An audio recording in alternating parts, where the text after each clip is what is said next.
Assalamualaikum warahmatullahi wabarakatuh. Perkenalkan nama saya Billy. Assalamualaikum warahmatullahi wabarakatuh. Kembali lagi dengan saya Billy Sodisa Fitri. Di pertemuan kali ini saya akan membahas bab 5, yaitu Mikrotik Access. Nah, untuk bab 5 ini kita memuat 9 materi. Yang satu, metode akses router OS. Kedua, akses router port dengan Winbox. Ketiga, menu hostname IP address pada Winbox. Keempat, pengenalan tampilan Mikrotik pada Winbox. Kelima, akses router virtual VNet Lab dengan Winbox. Keenam, WebQuick. Ketujuh, QuickSet. Kedelapan, Telnet dan SSH. Dan yang terakhir untuk 9 yaitu konsep serial console. Nah, sama metode akses Mikrotik router OS. Di sini metodenya ada 10 ya. Yang pertama ada keyboard, serial console, remote server telnet atau SSH, Winbox, FTP atau file transfer protocol. Keenam app API, ketujuh QuickSet dan WebQuick atau HTTP. Ke-8 Mac telnet, ke-9 lokal atau Winbox terminal menu. Yang terakhir adalah ke-10 itu Mikrotik TIC app. Selanjutnya, akses router port dengan Winbox. Cara paling mudah dalam mengakses mengonfigurasi Mikrotik adalah menggunakan Winbox atau real device. Untuk aplikasi Winbox available on Windows terkait macOS dan Linux bisa menggunakan pihak ketiga, yaitu 192.168.1/24 PHP client. Kemudian antara router dan laptop ditutupi. Kemudian antara router dan laptop dihubungkan menggunakan kabel LAN. Terus available access by MAC and IP address, user, admin, dan password sama dengan blank. Ini ya teman-teman.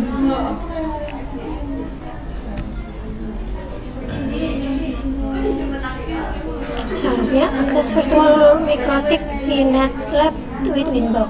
VNet Lab atau lab alat emulator jaringan paket. Persiapkan environment VNet Lab yang sudah tersedia di perangkat virtual Mikrotik. Kemudian persiapkan aplikasi Windows. Kemudian persiapkan aplikasi Winbox. Lakukan koneksi antara USB dengan router. Nah, pertama-tama kita cari dulu ya teman-teman. Download WinSCP. Nah, kalian bisa lihat untuk menginstal itu kalian ketikkan download WinSCP. Di sini paling atas ya teman-teman. Lagu nih David Silengkon aku sukainya kok kayak iya lah abu-abu kayak dihapus. Nah, download itu kalian bisa pencet yang ini, download WinSCP. Apa karena kasus kayak Kemudian kalian bisa juga setelah itu download Winbox bisa lah ya. Nah, jadi untuk teman itu kalian pilih yang Winbox 3.43. Nah, terus kalian pilihnya yang Windows 64 bit. Ini setelah itu kalian bisa download. Nanti akan langsung terdownload ya teman-teman. VNet kan gue VNet, kemudian enter. Nah, untuk VNet kalian bisa yang ini ya teman-teman. Nanti caranya seperti tadi, pencet download. Nih, nanti kalian bisa pencet yang ini ya, download. Nanti juga akan langsung ke download sendiri. Terus connect virtual Mikrotik dengan user using Winbox ini ya teman-teman. Dan jika sudah, kemudian kalian pergi ke file, cari downloadan tadi ya teman-teman.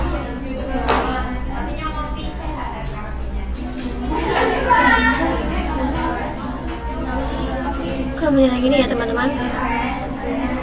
Kemudian kalian pencet yang VNet.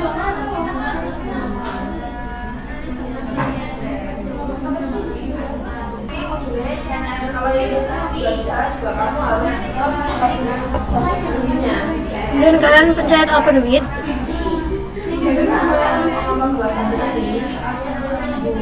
Kalian pencet yang virtual VMware Workstation.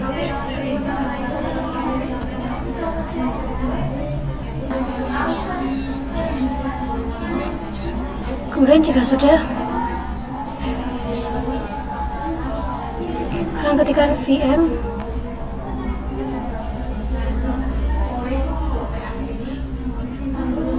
Lalu di sini saya akan mengubah penempatan file Pinet Lab-nya. Kita import.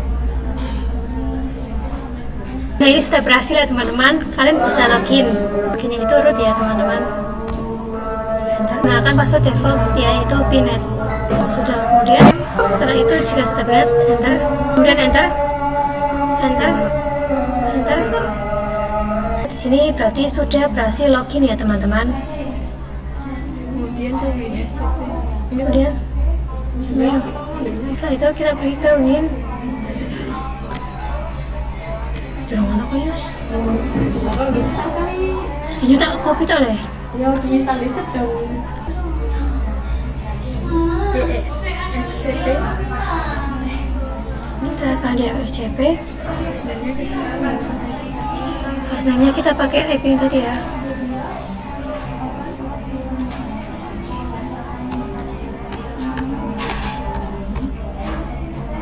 Udah. Kemudian passwordnya Pinet ya. Sudah. Lalu kita klik 2 kali. Kalian pilih yang Unit Club. Ya. Kita yang kamu. Kita akan membuat file baru yaitu Mikrotik. Dan kita akan mengupload file CHR. Kemudian kita akan mengupload file CHR. Selanjutnya kita ketik add new lab. Kita klik. Kita beri nama belajar spasi Mikrotik. Setelah itu, jika sudah kalian add ya teman-teman. Ini kita klik kanan. Terus kita kasih komputer OS. Kita scroll ke bawah. Ini kita hapus semua ya teman-teman. Jika sudah kita save. Kita pilih network. Kita kali ISP ya teman-teman, besar semua. Biasanya kita ganti menjadi manajemen ini ya. Save. Ya. Ya sudah kita save. So.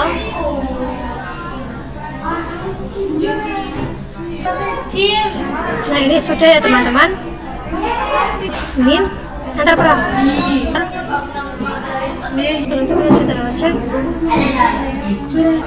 Print. Enter.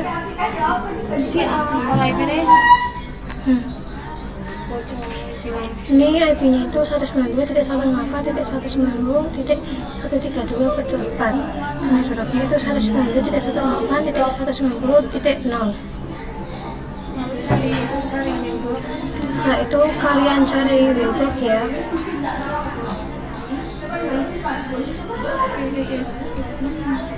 Ini kita masukkan IP-nya ya.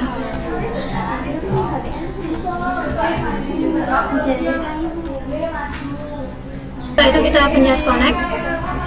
Setelah ini kita cancel. Terminal Firefox.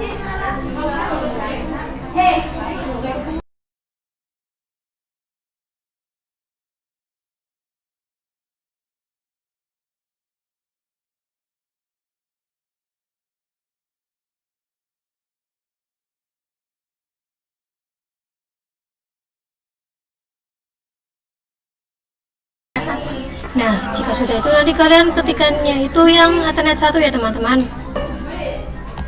Ini diganti baru. Biru.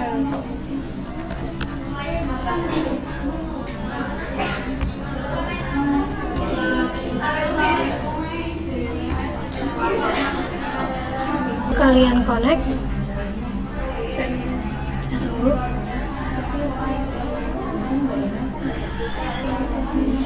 Dia mengakses router Bluebird Webpack. Webpack diperkenalkan sejak router OS versi 5.0 dengan fungsi yang sama dengan Winbox. support IP, IPv4 dan IPv6, support HTTP dan HTTPS sebagai alternatif Winbox, dan untuk mengakses router buat via webpack bisa melihat tutorial mode dengan mengetikkan IP router pada browser ya teman-teman, http dengan /2 IP router. Ini bisa kalian lihat gambarnya.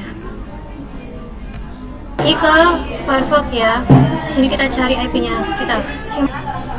Nah, kalian mengetikkan seperti ini teman-teman, tampilannya akan seperti ini ya. Lanjut yang klik set.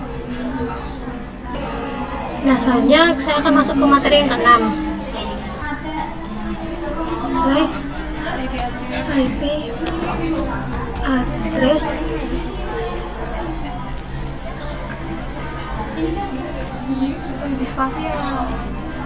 IP address detail, kemudian enter, service, enter. Nah, bisa teman-teman lihat, telnet itu port addressnya itu 23 dan SSH itu 22.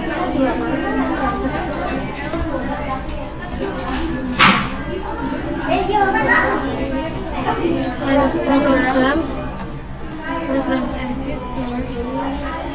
fitur, terus internet client dicentang, setelah itu di oke ya teman-teman.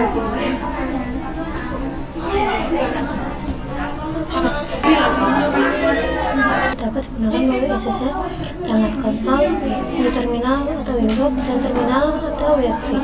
Digunakan untuk merunning akan script atau ketika mengakses router dengan keterbatasan bandwidth.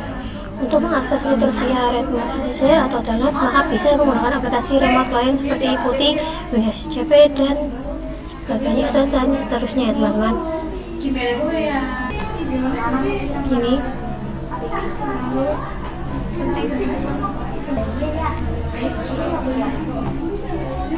satu tiga dua.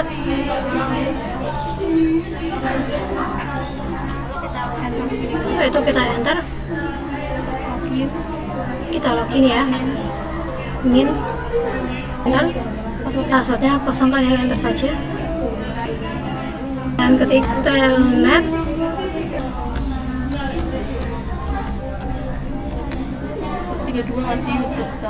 tiga dua, kemudian enter, putih ya, sini Pak. Kemudian kita masukkan IP.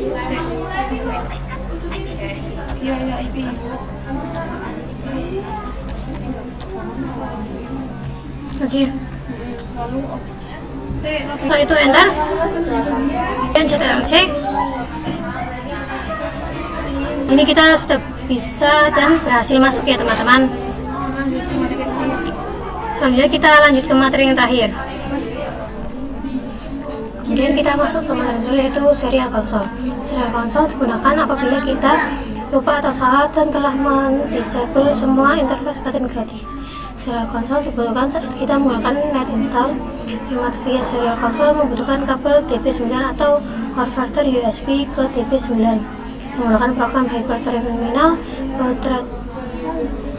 115.200 dapat bit 8, parity non, stop bit 1, dan flow control non. Sekian pembahasan bab 5 kali ini. Bila ada kesalahan kata mohon dimaafkan ya teman-teman. Terima kasih.